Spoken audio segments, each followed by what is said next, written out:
Muito boa noite, muito bom dia, muito boa tarde. Essa música é feita com sons de pífanos, conhecido como pif, música regionalista do Nordeste. E eu coloquei um pedacinho dela para que vocês ouvissem, para que vocês procurassem entender melhor o tema da aula de hoje. Semana de Arte Moderna de 1922. Mas, agora que vocês ouviram um pedacinho, essa música, ela relembra formas de dançar dos indígenas brasileiros, o Tonga, e acaba virando um pouco de machixe. Músicas típicas, danças típicas do nosso país. Vou baixar um pouquinho para a gente iniciar a aula propriamente dito, tá? Só um minutinho.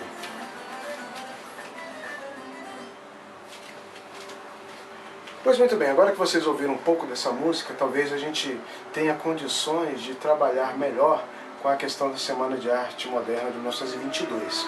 Mas antes que a gente comece, eu gostaria de pedir a vocês que continuem com o isolamento social. Ele é extremamente importante nesse momento. A gente está seguindo as recomendações da OMS. Não se iluda se alguém, porventura, vier a falar o contrário. É extremamente importante nesse momento o isolamento, para o seu próprio bem e o bem da sua família. Ok? Bom, dando início à aula, apesar de ser chamado de semana, ela ocorreu apenas em 3 dias, tá? Foram nos dias 13, 15 e 18 de 1922.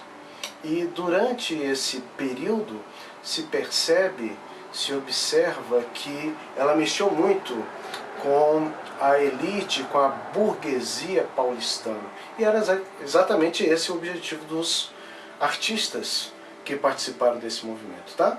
Quando eu falo sobre artistas, eu me refiro a escritores, pintores, músicos, dramaturgos, todos eles que fizeram da Semana de Arte de 1922 um movimento histórico, tá certo? E diante disso, é importante a gente compreender um pouco dessas pessoas que participaram desse movimento, ok?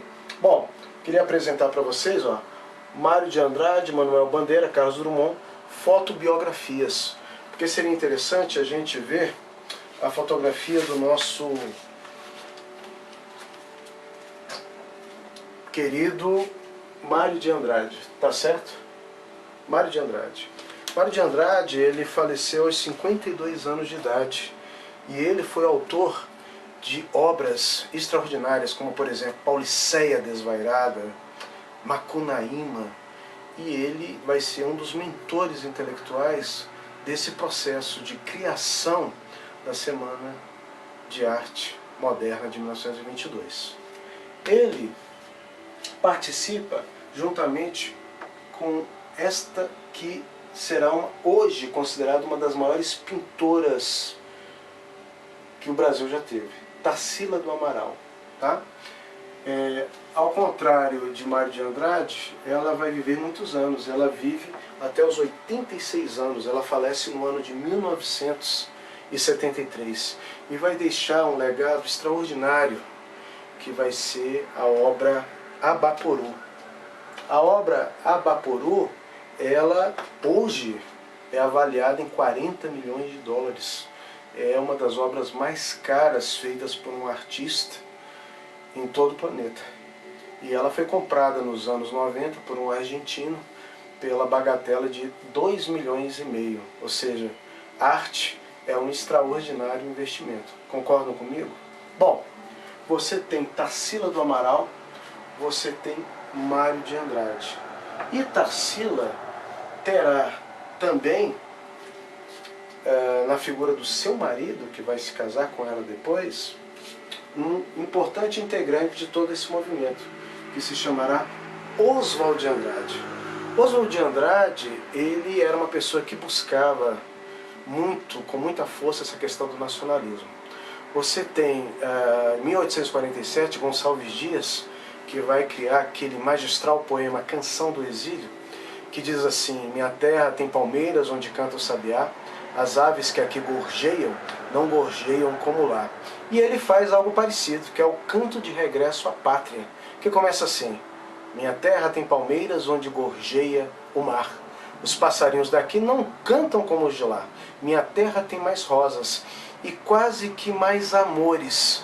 Minha terra tem mais ouro. Minha terra tem mais terra. Ouro, terra, amor e rosas. Eu quero tudo de lá. Não permita, Deus, que eu morra sem que volte para lá. Não permita, Deus, que eu morra sem que volte para São Paulo, sem que veja a Rua 15 e o progresso de São Paulo. Oswald de Andrade. Então você percebe que ele vai beber na fonte do grande poeta Gonçalves Dias, que faleceu vítima de um naufrágio, não é? Viveu, infelizmente, somente até os 41 anos, e falece no ano de 1864, nas costas do Maranhão. Ele era maranhense. E o Oswald vai beber dessa fonte e escreve, não é, o Canto de Regresso à Pátria. Bom, além do Oswald, nós tivemos o Mário de Andrade, e há algo em comum entre eles: todos eles eram de famílias abastadas e amantes da arte. Por isso que eles puderam ter a condição material necessária para se debruçar, né, sobre toda essa movimentação. Mas isso não significa que a arte não possa ser feita por todas as classes sociais, deixando bem claro isso para vocês. Bom, além dele, nós tivemos Heitor Villa-Lobos. Heitor Villa-Lobos, ele viveu até os 72 anos, faleceu no ano de 1959, extraordinário músico, respeitadíssimo em todo o mundo no que diz respeito à música clássica, né? Ele é autor do Trenzinho Caipira, e quando nós falamos sobre Villa-Lobos, algo interessante que ocorre no terceiro dia, no término, no dia 18 de fevereiro, ele faz a apresentação vestido a caráter, mas com um sapato e um chinelo no outro pé. E as pessoas, a plateia começa a vaiá-lo, porque acham que ele está tentando, de certa forma, desmerecer aquele momento. Na verdade, não foi nada disso. Tempos depois ele falou que simplesmente estava com o pé machucado e não poderia colocar o sapato no outro pé. Bem interessante isso, né?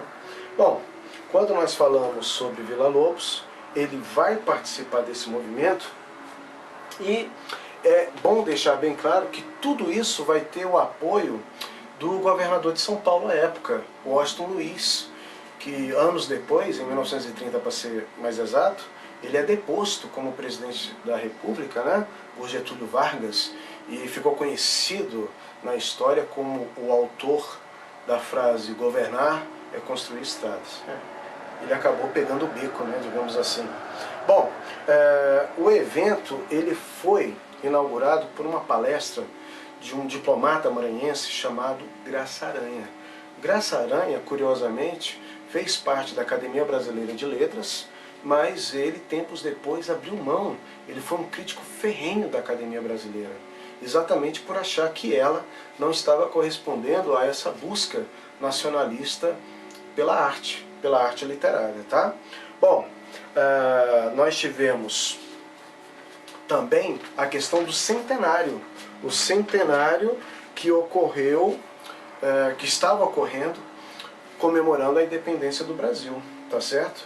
E exatamente dentro dessa ambientação que você vai ter grandes críticos, como por exemplo o Monteiro Lobato. Monteiro Lobato, ele realmente achava tenebroso essa busca da arte, pois ele achava que os padrões artísticos eles eram europeus, eles eram greco-romanos, e eles não poderiam ser, seria quase que um sacrilégio se nós buscássemos essa identidade própria. Ele considerava uma inutilidade, tanto é que nos jornais ele acabou criticando de forma muito feroz uma integrante chamada Anita Malfatti, tá certo? Bom, quando nós falamos sobre Tarsila do Amaral, o Abaporu, né, ele foi criado em 1928, e essa obra hoje ela representa muito essa busca de toda a linguagem artística que poderíamos dizer que seria uma linguagem nacional. Bom, Manuel Bandeira, quando eu falei sobre Graça Aranha, ele foi autor de Canaã, uma obra literária extremamente importante, né? Ele, Graça Aranha, faz a leitura de um poema de Manuel Bandeira, chamado Os Sapos, tá? Que é assim: os sapos, enfunando os papos saem da penumbra, aos pulos os sapos, a luz os deslumbra, em ronco que a terra berra o sapo boi, meu pai foi à guerra, não foi, não foi, não foi. O sapo tanoeiro, parnasiano aguado, diz, meu cancioneiro é bem martelado. Vede como primo, em comer os hiatos, que arte, e nunca rimo os termos cognatos. O meu verso é bom, frumento, sem joio, faço rimas com consoantes sem apoio. Vai por 50 anos que lhes dei a norma, reduzir sem danos a formas a forma. Ou seja, você percebe aí que há uma crítica, né, na forma como se escreve, na busca por uma identidade que deveria ocorrer, inclusive, na parte escrita. Fato curioso é que, quando você fala sobre estes grandes artistas que participaram desse movimento, o Oswald de Andrade, ele tem um poema chamado Pronominais, que diz mais ou menos o que Manuel Bandeira quis dizer também. Dê-me um cigarro, diz a gramática, do professor e do aluno e do mulato sabido, mas o bom negro e o bom branco da nação brasileira dizem todos os dias, deixa disso, camarada, me dá um cigarro. Quer dizer, até a forma da linguagem ela deveria ser contestada. Fato curioso, eles também acreditavam em uma sociedade que deveria ser um pouco mais justa, mais branda, sem preconceitos, com relação até às formas do nosso povo mais humilde falar, porque é necessário lembrar que eles não tiveram acesso às escolas, né? E muitos até hoje ainda não o têm, e nem por isso eles devem ser vítimas de um preconceito que muitas vezes é calcado sobre a falsa ideia de que nós somos melhores por termos um diploma ou por termos estudo, ok? Fato curioso, quando se fala sobre Tarsila do Amaral, ela se separou de Oswald de Andrade e se casou com um psiquiatra paraibano e fizeram uma viagem. Ela vendeu muito de suas obras, ela acabou indo para Moscou, Leningrado, conheceu Berlim, Constantinopla, e ela trabalhou como pintora de parede, ela trabalhou como operária para voltar para o país. E ela teve uma filha chamada Dulce, que ao falecer, na década de 60, causou um trauma muito grande a Tarsila, e Tarsila fez uma operação na coluna vertebral, que acabou sendo mal sucedida, e ela terminou seus dias paralítica. E isso é muito interessante, porque nós percebemos que ela, apesar de ter nascido numa família extremamente abastada, ela teve um final de vida solitário. Acabou vivendo de forma solitária, tá certo? Um isolamento social, digamos assim. Falar em isolamento social, não se esqueça, extremamente importante que você fique em casa agora, nesses dias que nós estamos vivendo, tá? Não se esqueça disso, é para o seu próprio bem, o bem de sua família, extremamente necessário. Se puder, não saia de casa, ok? Bom, como dever de casa,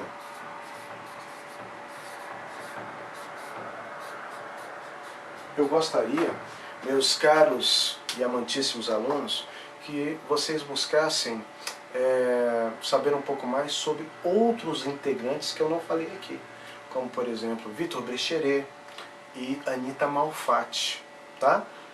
Eu gostaria que você fizesse essa pesquisa e depois mandasse para mim. Vou tentar conversar com vocês por meio do Classroom, né? Mas antes disso, eu gostaria que você fizesse essa pesquisa, ok? Um forte abraço, continuem nesse isolamento, e eu gostaria de lembrar de um poema de José Régio chamado Cântico Negro, que diz o seguinte: vem por aqui, dizem-me alguns com os olhos doces, estendendo-me os braços e seguros, de que seria bom que os ouvissem. Vem por aqui? Não, não vou por aí. Só vou por onde me levam os meus próprios passos. Um forte abraço e tudo de bom para vocês.